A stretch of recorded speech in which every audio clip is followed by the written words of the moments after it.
nungaibra kamaina tawge haidi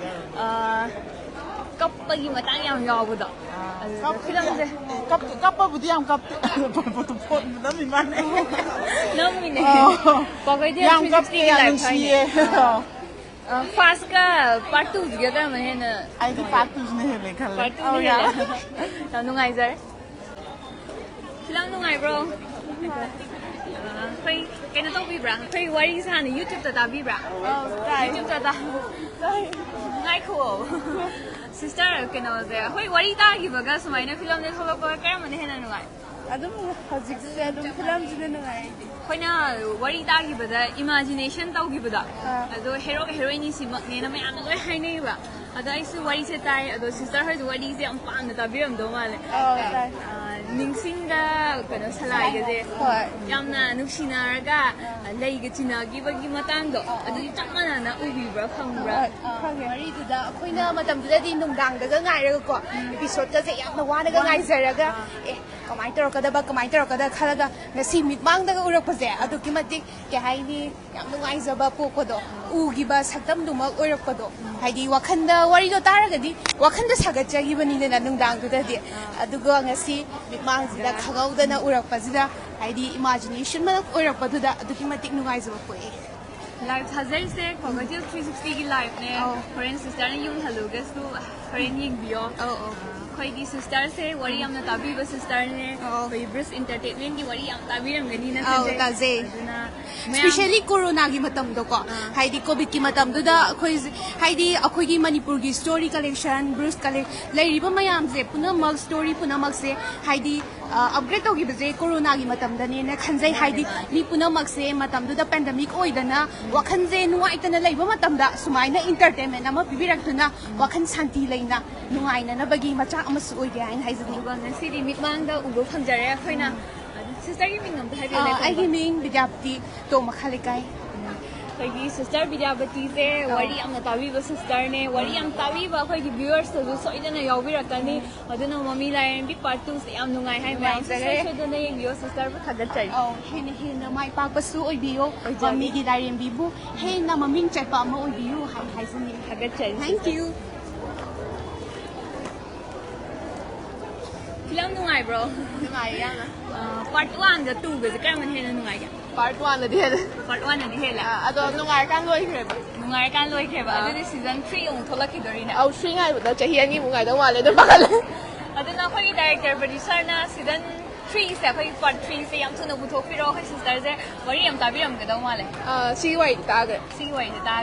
adu khoi na hero ga heroine ni ga sa wari ta bada imagination to gi buda adu mak tai na hai ne ko kai thau gi yeng buda wai tai hero heroine ga di tai kap pai matang ga nungai bra nungai ya ado part 3 do yam thuna di puthok khan ne ai di wai kau ki dore ba koi man da nasi sister na khoi gi part 360 ki live sida part 3 se thuna buthok piro na khoi director producer gi na kong yo vivo or san hoi thank you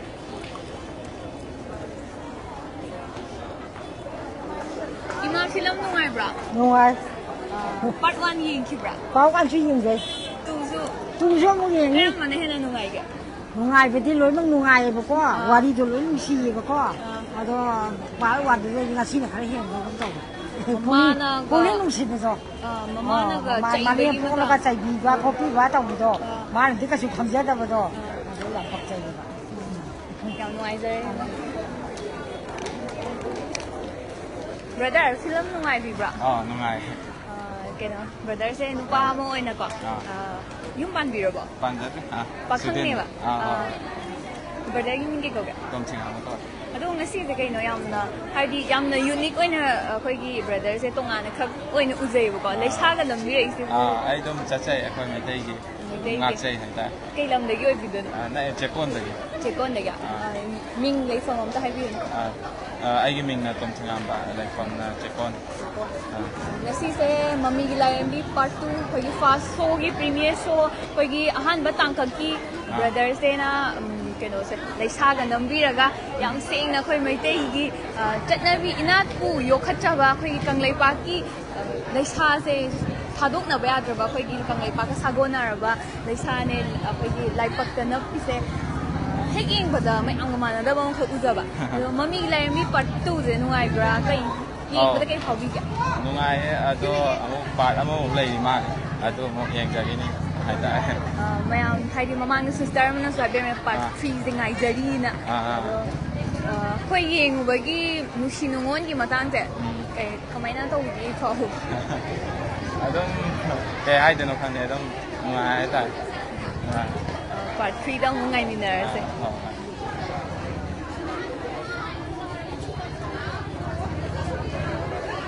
camera ꯎꯕꯗ ꯆꯦꯟꯈꯤꯕ ꯃꯤ ꯌꯥꯎꯔꯦ film ꯅꯨꯡꯉꯥꯏꯕ꯭ꯔꯣ film ꯅꯨꯡꯉꯥꯏꯕ꯭ꯔꯣ live ꯊꯥꯔꯤꯅꯦꯀꯣ quarter 360ꯒꯤ sister ꯑꯅꯤꯒꯤ ꯃꯤꯡ ꯀꯩ ꯀꯧꯒꯦ ꯑꯩꯒꯤꯅ sweetie ꯋꯥꯔꯤꯁꯦ ꯍꯥꯟꯅ ꯐꯤꯂꯝꯗ ꯌꯦꯡꯕ ꯑꯣꯏꯗꯣꯏꯔꯥ ꯍꯥꯟꯅ ꯇꯥꯕ ꯑꯣꯏꯗꯣꯏꯔꯥ ꯑꯩꯗꯤ ꯇꯥꯗ꯭ꯔꯤꯌꯦ ꯍꯥꯟꯅ ꯇꯥꯔꯦ ꯍꯥꯟꯅ ꯇꯥꯔꯦ ꯑꯗꯨꯗꯤ ꯃꯃꯤꯒꯤ ꯂꯥꯏꯔꯦꯝꯕꯤꯁꯦ ꯑꯩꯈꯣꯏꯒꯤ 2021 ꯁ꯭ꯋꯥꯏꯗ ꯄꯨꯊꯣꯛꯈꯤꯕ ꯋꯥꯔꯤꯅꯦꯕꯀꯣ ꯑꯗꯣ ꯍꯧꯖꯤꯛꯇꯤ ꯐꯤꯂꯝ ꯑꯣꯏꯅ ꯄꯨꯊꯣꯛꯄ ꯌꯦꯡꯕ ꯐꯪꯕꯁꯤꯗ ꯀꯩ ꯐꯥꯎꯒꯦ ꯈꯪꯗꯦ ꯌꯥꯝ ꯅꯨꯡꯉꯥꯏꯌꯦ ꯑꯗꯨꯗꯨꯒ ꯂꯣꯏꯁꯟꯈꯤꯕꯗꯣ ꯂꯥꯁ ꯂꯣꯏꯕ ꯐꯥꯎ ꯌꯥꯝ ꯌꯦꯡꯅꯤꯡꯕꯗꯣ ꯄꯣꯛꯑꯦꯕ ꯑꯗꯣ ꯃꯊꯪꯒꯤꯗꯣ ꯉꯥꯏꯔꯒꯦ ꯑꯩꯈꯣꯏꯒꯤ ꯃꯃꯤꯒꯤ ꯂꯥꯏꯔꯦꯝꯕꯤ ꯄꯨꯊꯣꯛꯄꯤꯔꯤꯕ ꯗꯥꯏꯔꯦꯛꯇꯔ ꯄ꯭ꯔꯣꯗ꯭ꯌꯨꯁꯔ ꯑꯅꯤꯃꯛꯅ ꯑꯩꯈꯣꯏꯒꯤ ꯃꯌꯥꯝꯅ ꯚꯥꯕꯣꯛ ꯃꯌꯥꯝꯅ ꯄꯥꯔꯠ 3ꯁꯦ ꯌꯥꯝꯅ ꯌꯦꯡꯅꯤꯡꯉꯦ ꯈꯧꯔꯥꯡꯅ ꯉꯥꯏꯔꯦ ꯑꯊꯨꯕ ꯃꯇꯝꯗ ꯄꯨꯊꯣꯛꯄꯤꯔꯛꯄꯁꯨ ꯑꯣꯏꯁꯅꯣ ꯋꯥꯔꯤ ꯇꯥꯈꯤꯕꯗ ꯅꯨꯡꯉꯥꯏꯈꯤꯕꯗꯣ ꯑꯗꯨꯃꯥꯏꯅ ꯐꯤꯂꯝ ꯌꯦꯡꯕꯗꯁꯨ ꯅꯨꯡꯉꯥꯏꯕ ꯐꯥꯎꯕ꯭ꯔꯥ ꯅꯨꯡꯉꯥꯏꯌꯦ ꯌꯥꯝ ꯅꯨꯡꯉꯥꯏꯌꯦ ꯑꯗꯣ ꯈꯪꯗꯦ ꯑꯗꯣ ꯑꯅꯤꯃꯛ ꯌꯥꯝ ꯅꯨꯡꯉꯥꯏꯌꯦ ꯑꯅꯤꯃꯛ ꯌꯥꯝ ꯅꯨꯡꯉꯥꯏ ꯍꯥꯏꯗꯤ ꯋꯥꯔꯤ ꯑꯣꯏꯅ ꯇꯥꯎꯔꯒ ꯑꯃꯨꯛ ꯌꯦꯡꯕ ꯐꯪꯕꯗꯣ ꯁ꯭ꯀ꯭ꯔꯤꯟꯗꯒ ꯑꯗꯣ ꯌꯥꯝ ꯅꯨꯡꯉꯥꯏꯌꯦ ꯍꯥꯏꯗꯤ ꯎꯕꯗꯣ ꯏꯁꯥꯅ ꯎꯖꯕꯗꯣ ꯑꯗꯨꯅ ꯍꯦꯟꯅ ꯅꯨꯡꯉꯥꯏꯌꯦ ꯑꯩꯈꯣꯏ ꯋꯥꯔꯤ ꯇꯥꯕ ꯃꯌꯥꯝꯅ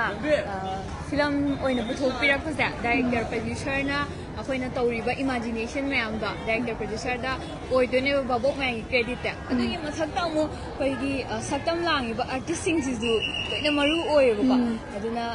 ꯚꯥꯕꯣꯛ ꯃꯌꯥꯝꯁꯨ ꯌꯥꯝꯅ ꯃꯔꯨ ꯑꯣꯏ ꯃꯌꯥꯝꯅ ꯑꯩꯈꯣꯏ ꯃꯌꯥꯝꯅ ꯌꯦꯡꯕꯒꯤꯀꯣ ꯑꯗꯨꯅ ꯄꯥꯔꯠ 3ꯁꯤꯁꯨ ꯗꯥꯏꯔꯦꯛꯇꯔ ꯄ꯭ꯔꯣꯗ꯭ꯌꯨꯁꯔꯅ ꯁꯨꯡꯁꯣꯏ ꯁꯣꯏꯗꯅ ꯊꯨꯅ ꯄꯨꯊꯣꯛꯄꯤꯔꯛꯄ ꯑꯣꯏꯁꯅꯣ ꯑꯩꯈꯣꯏ ꯃꯌꯥꯝꯒꯤ ꯚꯥꯕꯣꯛꯀꯤ ꯑꯩꯈꯣꯏꯒꯤ ꯔꯤꯚ꯭ꯌꯨꯁꯦ ꯇꯥꯖꯔꯒ ꯃꯇꯨꯡꯗꯁꯨ ꯄꯥꯔꯠ 3ꯁꯨ ꯑꯃꯨꯛ ꯉꯥꯏꯃꯤꯟꯅꯈꯤꯁꯦ ꯁꯤꯁꯇꯔ ꯊꯥꯒꯠꯆꯔꯤ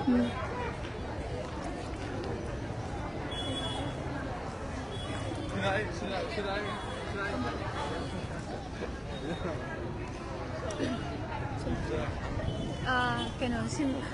ꯁꯣ ꯑꯍꯥꯟꯕ ꯌꯦꯡꯈ꯭ꯔꯕꯣ ꯌꯦꯡꯗ꯭ꯔꯤ ꯌꯦꯡꯈ꯭ꯔꯦ ꯌꯦꯡꯗ꯭ꯔꯤꯕ ꯌꯦꯡꯗ꯭ꯔꯤ ꯑꯅꯧꯕ ꯍꯧꯖꯤꯛ ꯌꯦꯡꯕ ꯂꯥꯛꯇꯣꯏꯅꯦꯕ ꯑꯩꯈꯣꯏꯒꯤ ꯑꯣ ꯁꯣ ꯑꯍꯥꯟꯕ ꯌꯦꯡꯈ꯭ꯔꯦ ꯌꯦꯡꯈ꯭ꯔꯕ ꯀꯩꯅꯣ ꯑꯣꯏꯗꯣꯏꯔꯥ ꯁꯤꯁꯇꯔꯁꯦ ꯁꯤꯁꯇꯔ ꯁ꯭ꯋꯥꯏꯕꯨꯗ ꯂꯥꯛꯄꯤꯌꯦ ꯍꯥꯏꯗ꯭ꯔꯥ ꯀꯩꯅꯣ ꯌꯥꯝꯅ ꯁꯤꯁꯇꯔꯁꯦ ꯃꯁꯛ ꯌꯥꯝ ꯐꯖꯩꯌꯦ ꯀꯩꯅꯣ ꯐꯥꯁꯣ ꯌꯦꯡꯕꯤꯈ꯭ꯔꯦꯀꯣ ꯅꯨꯡꯉꯥꯏꯕ꯭ꯔꯥ ꯅꯨꯡꯉꯥꯏ ꯍꯥꯟꯅꯗꯤ ꯋꯥꯔꯤ ꯇꯥꯕꯤꯈꯤꯕ꯭ꯔꯥ ꯋꯥꯔꯤ ꯇꯥꯈꯤꯕ ꯉꯁꯤꯁꯦ ꯑꯅꯝꯕꯅ ꯌꯥꯝ ꯂꯥꯏꯕꯛ ꯐꯕ ꯑꯃꯅ ꯋꯥꯔꯤ ꯇꯥꯈꯤꯕ ꯉꯥꯛꯇ ꯑꯣꯏꯀꯣ ꯋꯥꯔꯤ ꯇꯥꯕꯗ ꯅꯨꯡꯉꯥꯏꯕ ꯐꯥꯎꯈꯤꯕꯗꯣ ꯑꯗꯨꯃꯥꯏꯅ ꯐꯤꯂꯝꯗꯁꯨ ꯅꯨꯡꯉꯥꯏꯌꯦꯅ ꯍꯥꯏꯌꯦꯕꯀꯣ ꯑꯗꯣ ꯑꯩꯁꯨ ꯋꯥꯔꯤꯗꯤ ꯇꯥꯈ꯭ꯔꯦ ꯑꯗꯣ ꯐꯤꯂꯝꯁꯨ ꯃꯃꯥꯡꯒꯤꯗꯣ ꯃꯇꯦꯛ ꯑꯃꯗꯤ ꯌꯦꯡꯖꯈ꯭ꯔꯦ ꯐꯨꯜ ꯌꯦꯡꯍꯧꯗꯦ ꯑꯗꯣ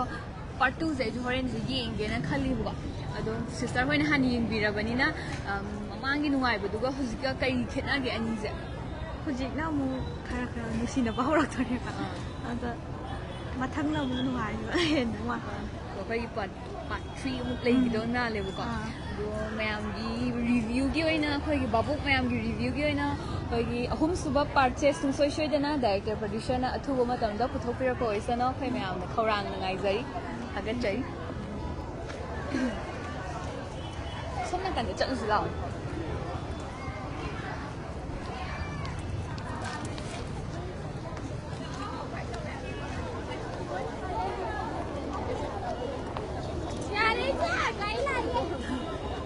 ꯀꯦꯃꯦꯔꯥ ꯊꯥꯡꯖꯜꯂꯛꯄ ꯂꯣꯏ ꯆꯤꯡꯈꯤꯕ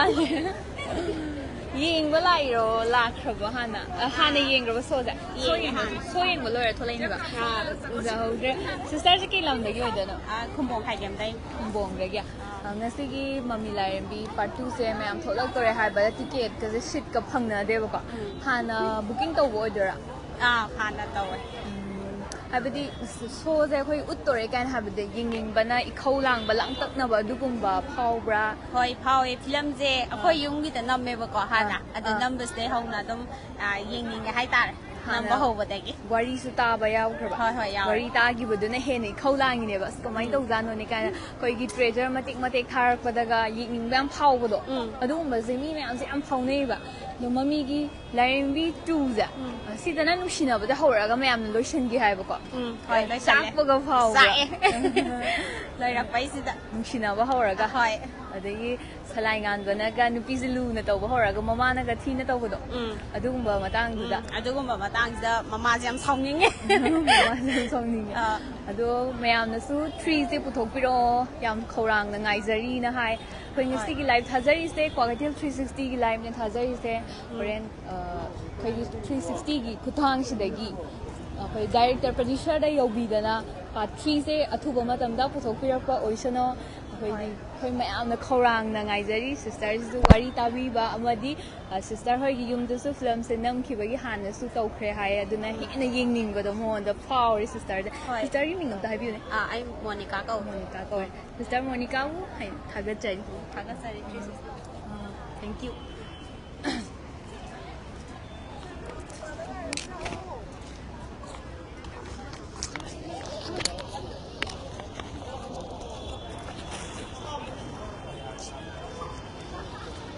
ꯑꯩꯁꯦ ꯌꯥꯝꯗꯤ ꯍꯪꯅꯤꯡꯉꯦꯕꯀꯣ ꯑꯗꯣ ꯃꯣꯏꯅ ꯆꯦꯟꯈꯤꯗ꯭ꯔꯥꯅ ꯈꯟꯕꯁꯤꯗꯅꯦ ꯍꯪꯕꯁꯦ ꯉꯝꯗ꯭ꯔꯕ ꯑꯩ ꯆꯦꯟꯈꯤꯕꯁꯤꯗꯅꯦ ꯑꯩꯁꯦ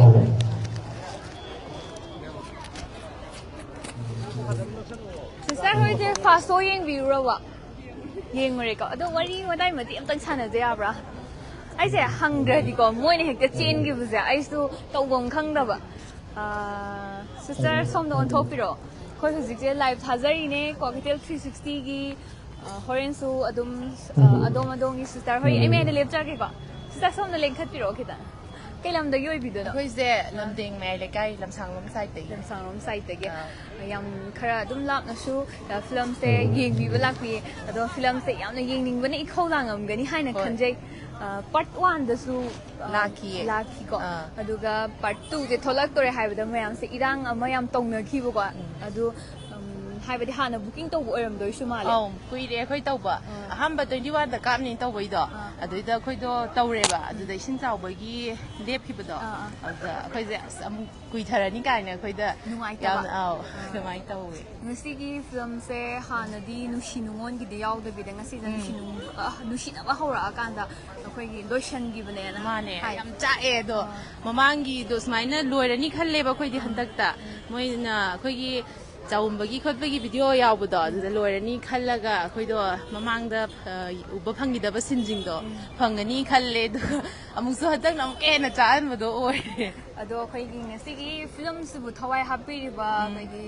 ꯗꯥꯏꯔꯦꯛꯇꯔ ꯊꯣꯏꯕ ꯁꯣꯏꯕꯝ ꯀꯣ ꯑꯗꯣ ꯑꯃꯗꯤ ꯄ꯭ꯔꯣꯗ꯭ꯌꯨꯁꯔ ꯅꯥꯎꯕ ꯈꯨꯃꯟ ꯍꯥꯏꯔꯤꯕ ꯑꯩꯈꯣꯏꯒꯤ ꯗꯥꯏꯔꯦꯛꯇꯔ ꯄ꯭ꯔꯣꯗ꯭ꯌꯨꯁꯔꯁꯤꯅ ꯅꯦꯛꯁꯀꯤ ꯄꯥꯔꯠ 3ꯗ ꯑꯃꯨꯛ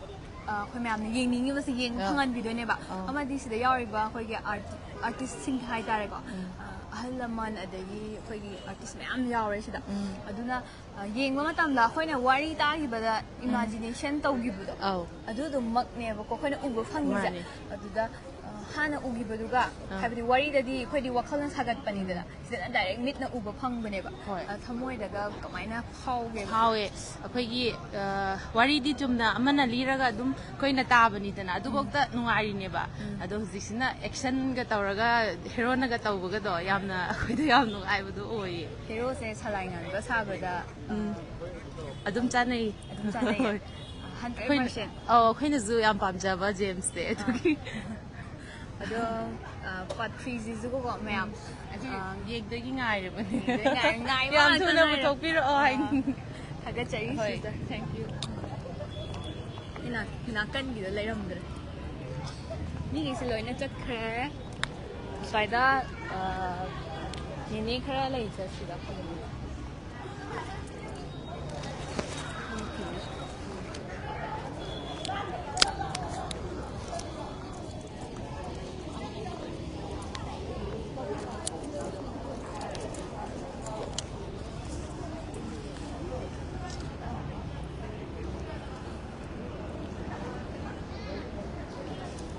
네 wari sanaba laki yagadro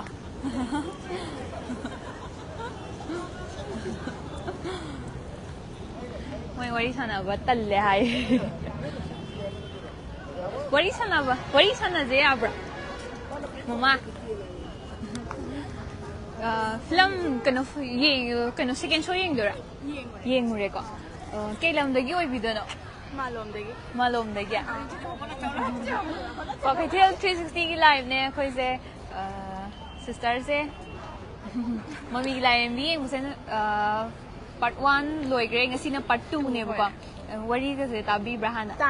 Tai adu wari tabada nungai ba phau ba du mai na chapna na phau ra. Simadana kitang di wale waridana hile. Simadana kitang ni wala. What li ba matang se karam ba matang oidun.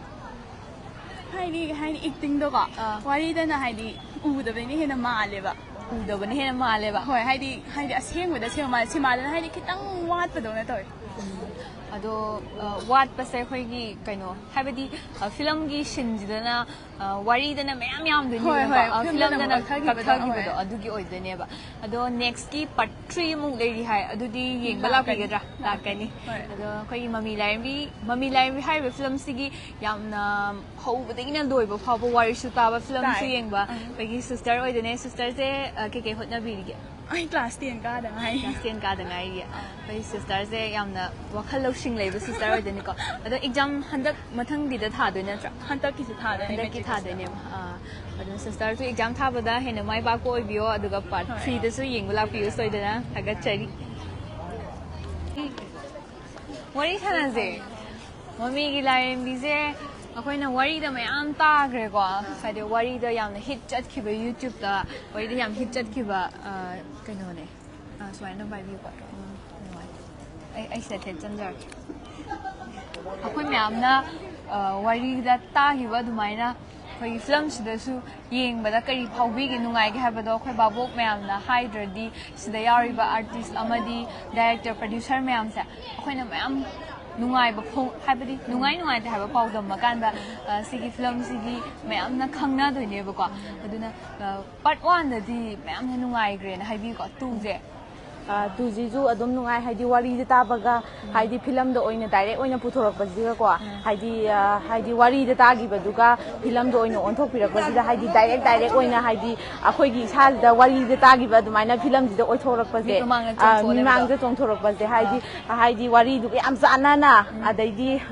film ji da kombiri ma artist na ju ko haidi yam chana na lon je lobiraga haidi yam phajana film ji oigiba ado ngasi gi part 2 ji ju yam nungai mathang gi part 3 ji ju yam nungai gadi yam thuna puthorok na bona view khorang nungai ri kai bawok mayam na khorang na ahum suba part che ngai zari director producer tabi duna koi gi athupa matam da ahum suba part che puthok pirak na ba hotna view haina haijari adu sister gi lam se kai lam de gi ngairang bom de gi kai gi family mayam lakmina ba oidara mama hoi che hoi mayam ka ma lakmina ba punna ado ngasi gi se yeng ba se pel hau da bra mun ka su yeng ning ba phau bra pel hau de yamna nungai gi ba do haidi wari je de gi matang ju haidi loisan gi ba matang ju yam chak na loisan gi ba hai tare aduna part 3 je yam thuna haidi yeng ning ba do adu du ni yam thuna puthor pirak na ba haidi ngasi live hajari se Cocktail 360 gi live ne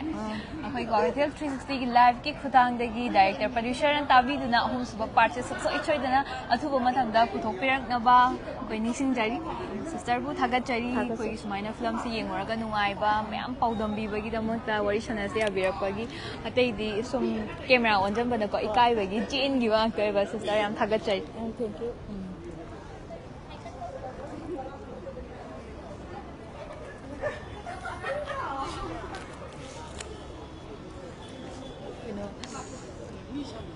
khoi si mayam je second first so yeng lo ne loi gramani ko suma mayam thokramni una ba nang hodre aduna film je amna nungai akhoi gi hayeng gi damakta su ticket book tokshan bi pa yare aduga sigi akhoi gi mafam MSFDS ta su lakpiraga ticket copy ba ya gani hayeng gi damakta di shitche khara adum hangjari ngasi go ina di khoi full oigre ticket che aduna mayamna mamilayan bi part 2 asibu yengning ba singna MSDF ta lakpiraga ticket copy ba ya gani aduga tantha police ta su so se kapchei aduna mayamna mamilayan bi tu se khorang nangai de kai hangbo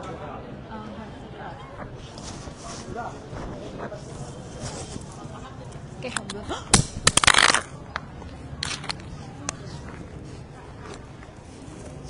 ꯄꯥꯕꯨꯡꯁꯦ ꯍꯧꯖꯤꯛꯇ ꯌꯧꯁꯟꯕꯤꯔꯛꯄ ꯑꯣꯏꯗꯣꯏꯅꯤꯀꯣ ꯑꯩ ꯄꯥꯕꯨꯡ ꯑꯝꯇ ꯈꯨꯔꯨꯝꯖꯔꯒꯦ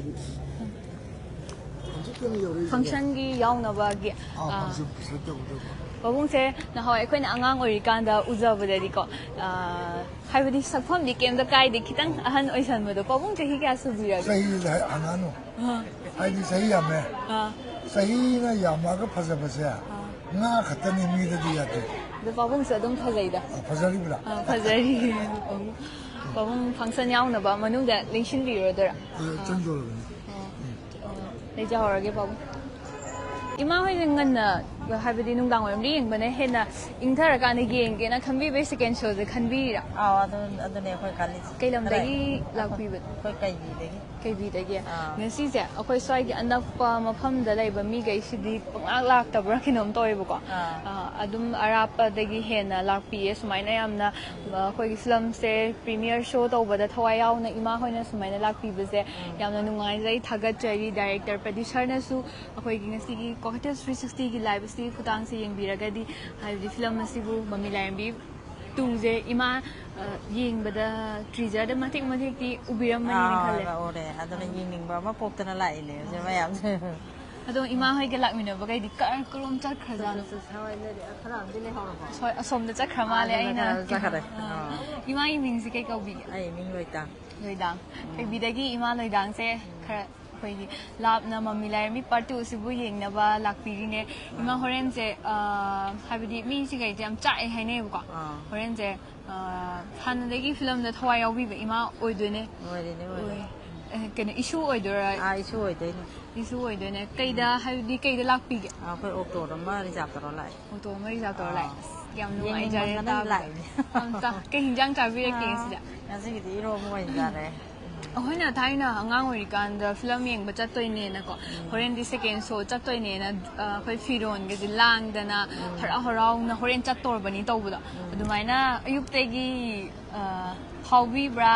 ꯅꯠꯇ꯭ꯔꯒꯅ ꯑꯗꯨꯝ ꯍꯥꯏꯕꯗꯤ film ꯌꯦꯡ ꯆꯠꯇꯣꯔꯕꯅꯤ ꯍꯥꯏꯕꯒꯤ ꯃꯨꯠꯀ ꯅꯨꯡꯉꯥꯏꯔ ꯂꯩꯕꯗꯣ ꯑꯗꯨꯃꯥꯏꯅ ꯇꯧꯕ꯭ꯔꯥ ꯅꯨꯡꯉꯥꯏꯗꯅ ꯂꯥꯛꯏꯅꯦ ꯃꯨꯠꯇꯣ ꯅꯨꯡꯉꯥꯏꯗꯅ ꯐꯤꯂꯝ ꯌꯦꯡ ꯆꯠꯇꯣꯏꯅꯦ ꯃꯃꯤ ꯂꯥꯏꯔꯦꯝꯕꯤꯁꯦ 2ꯁꯦ ꯌꯦꯡꯒꯦꯅ 1ꯒꯤꯁꯨ ꯌꯦꯡꯈ꯭ꯔꯦꯕꯀꯣ ꯑꯗꯣ 2ꯒꯤꯁꯦ ꯑꯃꯨꯛ ꯌꯦꯡꯖꯒꯦꯅ ꯂꯥꯛꯆꯔꯤꯕ ꯑꯩꯈꯣꯏ ꯍꯣꯔꯦꯟꯗꯤ ꯅꯨꯡꯉꯥꯏꯒꯅꯤ ꯁꯣꯏꯗꯅ ꯈꯟꯖꯩ ꯑꯗꯨꯒ ꯍꯣꯔꯦꯟ ꯊꯣꯛꯂꯛꯄꯗꯀꯣ ꯀꯩ ꯐꯥꯎꯒꯦ ꯍꯥꯏꯕꯗꯣ ꯑꯃꯨꯛ